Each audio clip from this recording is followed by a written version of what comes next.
According sa source ni OG Diaz, ang totoo daw na dahilan ng hiwalayang Richard Gutierrez at Sara Labati Gutierrez ay meron daw third party si Sara Labati pero hindi lalaki, kaya pala gigil na matandang ginan. Nakikita mo naman, di ba? Richard, trabaho ng trabaho, isa nag-uoldas ng pera. Nakikita mo naman, di kailangan magsalita pa, nakikita mo na yan. Di ba?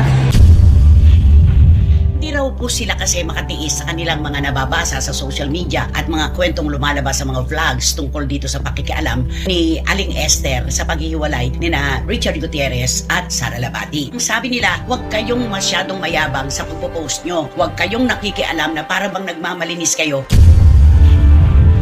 Salita na sa kauna-unahang pagkakataon si Sara Labati kasunod ng issue na hiwalay na sila ng mister niyang si Richard Gutierrez. Ayaw niya raw patulan ang maanghang na pahayag ng biyenang si Annabel Rama. Sa sobrang hot na chikahan ngayon, ang mga anak ni Sara Labati at Richard Gutierrez. May mga nagsasabi na hindi daw kamukha ni Richard ang kanyang anak. Dahil dito, lumabas ang balitang plano ni Annabel Rama na ipa-DNA test ang mga apo niya. Kaya naman siguro, marami sa atin ay nagulat sa mga pahayag ng ina ni Sara Labati na si Esther Labati. Ano nga ba ang naging pahayag niya, at bakit ito naging kontrobersyal? Tara, alamin natin ang buong detalye. Panuulin ang buong video. Kumusta mga idol? Mayroon naman tayong bagong chika sa inyo. Bago yan, welcome sa channel ni Mr. JV. Sa kanyang social media post, ibinunyag ni Esther Labati na posibleng gawin ng kanyang anak na si Sara, ang isang DNA test. Isang malaking issue rin ang pagbanggit ni Annabel Rama, tungkol sa pagkayod ni Richard Gutierrez at ang pagwawaldas di umano'y ng pera ni Sara.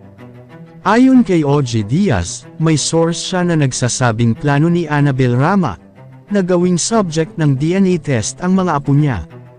Pero, iba ang naging pahayag ni OG Diaz sa kanyang YouTube channel. Sa kanyang YouTube channel, sinabi ni OG na plano ni Annabel Rama na ilagay sa DNA test ang mga apo niya para patunayan ang kanilang pagiging Gutierrez. Ayon sa latest episode ni OG Diaz sa kanyang YouTube channel, tila may hindi pagkakaintindihan sina Richard at Sara mula pa noong August 2023. Ngunit sabi nga ni OG, hindi lang ito pinahalata ng dalawa sa publiko. Sa episode naman ni Christy Ferman sa kanyang YouTube channel, pinag-usapan nila ang komento ni Esther Labati sa isang netizen na nagtanong tungkol sa posibleng DNA test. Ayon sa pahayag ni Sara, masakit para sa isang babae ang ipa-DNA test ang kanyang anak, dahil ito ay parang pagdududa sa kanyang katapatan.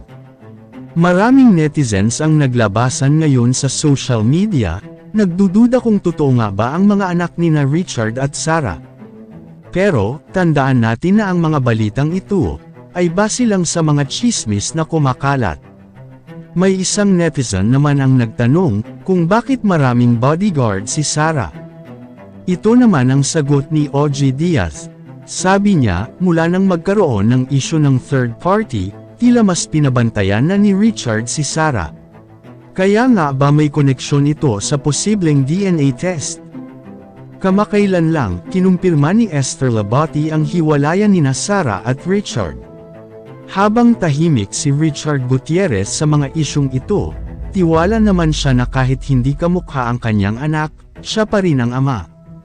Pero, ayon sa source ni OG, hindi raw kinukwestiyon ni Richard ang pagiging ama. Gayunpaman, ay wala pa ring inilalabas na pahayag si Sara at si Richard sa isyu tungkol sa DNA test. Kayo mga idol, ano ang masasabi nyo sa chika topic natin ngayon? At syempre bago tayo magtapos sa ating video, ay inaanyayahan ko kayo na mag-like sa ating Facebook at mag-subscribe na rin sa YouTube, dahil malaking tulong na ito sa pag-grow ng aking channel, upang mas lalo pa ako na magsipag sa pag-upload ng mga videos na kagaya nito. Hindi naman ako nagmamakaawa sa inyo mga idol, pero sana maawa na kayo. Hanggang dito na lang ang ating video, maraming salamat sa inyong pagtambay, bye-bye!